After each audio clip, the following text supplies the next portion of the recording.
اللہ رب العزت کی بارگاہ میں دعا ہے کہ اللہ رب العزت ہماری اس مجلس کو قبول فرمائے۔ آپ لوگ ادھر ہی آ جاؤ گا، پھر ادھر کو ہمیں کرنا پڑے گا، ادھر تم اچھی بیٹھے۔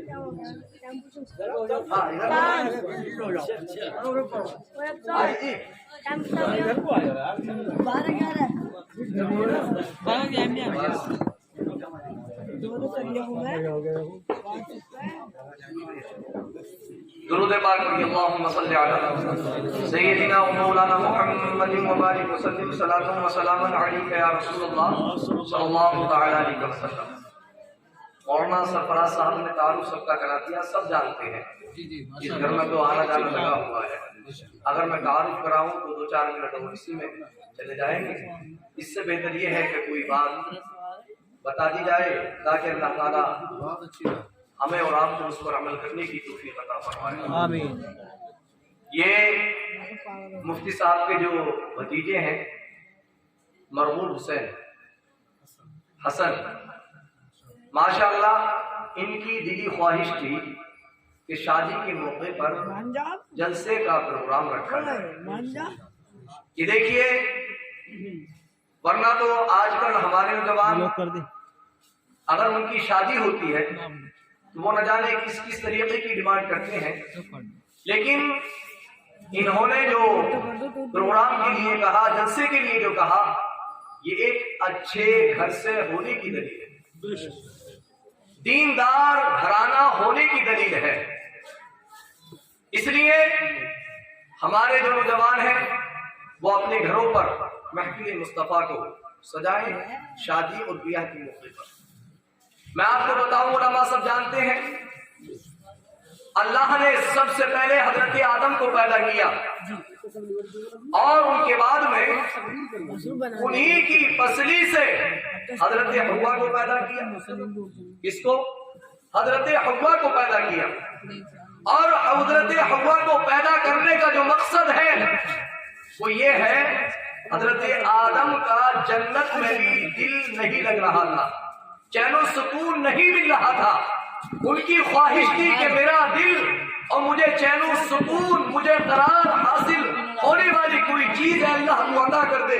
تو اللہ تعالیٰ نے ان کے چین و سکون کے لیے حضرت حوا کو پیدا کیا۔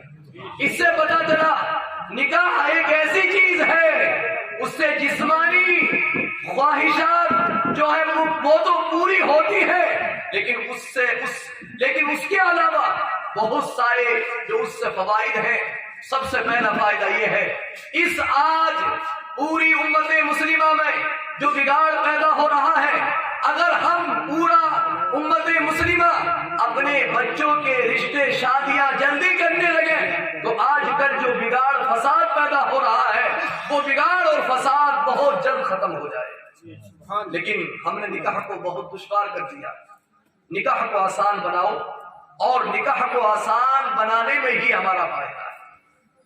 اس لیے اللہ کے پیارے رسول صلی اللہ تعالی علیہ وسلم نے تو ارشاد فرمایا، اپنے بچوں کے جب تم نکاح کرو تو سادگی کے ساتھ کرو۔ نکاح تو ہمارے یہاں بھی ہوتے ہیں، شادیاں ہمارے یہاں پر بھی ہوتی ہیں، لیکن جیسی شادی، جیسا نکاح حضرت حوا نے حضرت آدم نے کیا، اس کی دنیا میں کوئی مثال نہیں۔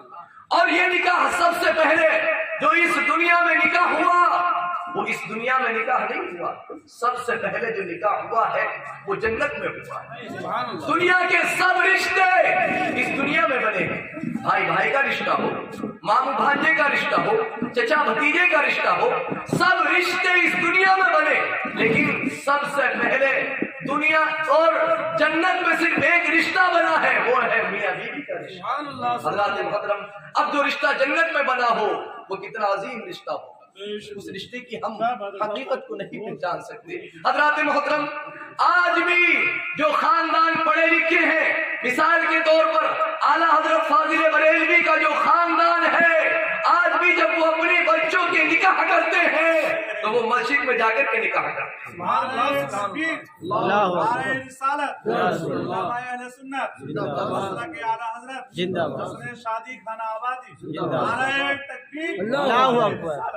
حضرت حوا نے اور حضرت آدم نے جو جنت میں نکاح کیا، جنت ایک اچھی جگہ ہے، جنت کوئی بری جگہ تھوڑی ہے، سب سے بہتر جگہ جنت ہے۔ تو پہلا نکاح کہاں ہوا؟ جنت میں۔ ہمیں پتا چل گیا کہ ہمیں بھی جب ہم اپنے بچوں کا نکاح کریں تو وہ ایسی جگہ کریں جہاں پر کہ سب سے بہتر جگہ، سبحان اللہ۔ اور آج کے دور میں سب سے بہتر جگہ جو امام اہل سنت فرماتے ہیں، ان کا خاندان کا آج بھی طور طریقہ ہے، وہ جب نکاح کرتے ہیں تو مسجدوں میں اپنے بچوں کے وہ نکاح کرتے ہیں۔ لیکن ہمارے یہاں مسجدوں میں آج کل جو ہم دیکھتے ہیں، نکاح کیجئے لیکن مسجد کی عزت کو برقرار رکھیں، مسجد کی عزت پامال نہ ہونے پائے، ورنہ تو ہم تیجے اور دسموں میں دیکھتے ہیں چنے بٹے ہوئے کیا حالات ہوتے ہیں۔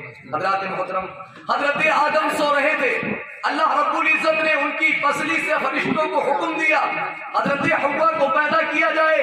حضرت حوا پیدا ہو گئی، اس کے بعد میں اللہ کے پیارے رسول اللہ رب العزت نے حضرت حوا سے نکاح کرنے کا حکم دیا۔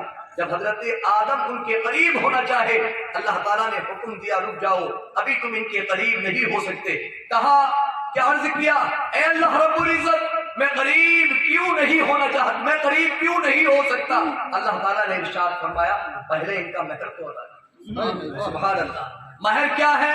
عرض کیا گیا، ارشاد ہوا ان کا جو مہر ہے وہ یہ ہے کہ جو سب سے آخر میں نبی آخر الزمان اس دنیا میں تشریف لائیں گے ان پر 10 مرتبہ درود شریف پڑھنا آپ کا مہر۔ سبحان اللہ۔ درود شریف پڑھا گیا، مہر ادا ہو گیا۔ حضرات محترم، ہمیں مہروں میں بھی غور و خوض کرنا چاہیے اور مہر کم سے کم رکھنا چاہیے، اور پہلے ہی مہر اگر متعین ہو جائے تو بڑا اچھا ہے، ورنہ تو ہم نے دیکھا یہ علماء نکاح پڑھاتے ہیں تو مہروں میں گاڑی اٹکی ہوئی ہے، 3 4 گھنٹے اسی میں لگ جاتے، 3 لاکھ 4 لاکھ 5 لاکھ۔ حضرات محترم، جو وہ مہر ادا کی، وہ مہر رکھا جائے جو مہر ادا کر سکے، ایسا مہر نہ رکھا جائے جو ادا نہ کر سکے۔ اور حضرات محترم، نکاح کو آسان بنائیے، یہ اللہ کے پیارے رسول اللہ کی محفل ہے، اس میں برکتیں رحمتیں نازل ہوتی ہیں، اور ماشاءاللہ بڑی خوشی ہوئی۔ انہوں نے اپنے شادی کے موقع پر اپنے چچا مفتی صاحب سے اس بات کی انہوں نے گزارش کی کہ میری شادی پر کوئی دنیاوی خرافات نہیں، کوئی دنیاوی ناچ گانا نہیں، بلکہ میں اپنی شادی کے موقع پر اللہ اور اس کے رسول کا نام لینا چاہتا ہوں، تاکہ میرے گھر میں علماء اکرام کے قدم رکھے جائیں اور ان کے بیانات کو ہم سنیں، اور میرے گھر میں اب سے اور آخر تک اللہ کی رحمتیں برستی اور رحمتیں نازل ہوتی ہیں۔ سبحان اللہ۔ امام اہل سنت فرماتے ہیں جس گھر میں اللہ اور اس کے رسول کا تذکرہ ہوتا ہے، اللہ اور اس کے رسول کی محفلیں سجتی ہیں، 1 سال تک کے لیے اس گھر سے بنائے اور مصیبتیں دور کر دی جاتی ہیں۔ حضرات محترم، اللہ رب العزت ان کے نکاح کو مبارک فرمائے اور دونوں کو خوشحال عطا فرمائے، دونوں کو اپنے والدین کی خدمت کرنے کی توفیق عطا فرمائے، جو بھی غلطی ہو گئی ہو اللہ رب العزت اس کو جو ہے معاف فرمائے۔ بہت سارے علماء اکرام ہیں، آپ نے ماشاءاللہ ان کا خیال رکھا اور خیال بھی رکھنا، یہ بھی آپ کا خیال رکھ رہے ہیں، آپ کا بھی خیال، آپ کو بھی ان کا خیال رکھنا ہے۔ عورتیں بھی سن رہی ہیں بڑی خاموشی سے، یہ محفلیں کبھی کبھی کہیں کہیں سجتی ہیں، تو ان میں ہم سب حاضر ہوا کریں۔ اللہ رب العزت ہمیں سب کو عمل کرنے کی توفیق عطا فرمائے۔ ایک مرتبہ کلمہ شریف پڑھ لیجیے، پڑھیے لا الہ الا اللہ محمد رسول اللہ صلی اللہ تعالی علیہ وسلم۔ ماشاءاللہ ماشاءاللہ، بہت اچھے، کم وقت میں بہت اچھے، تم بہت لیٹ آئے ہو۔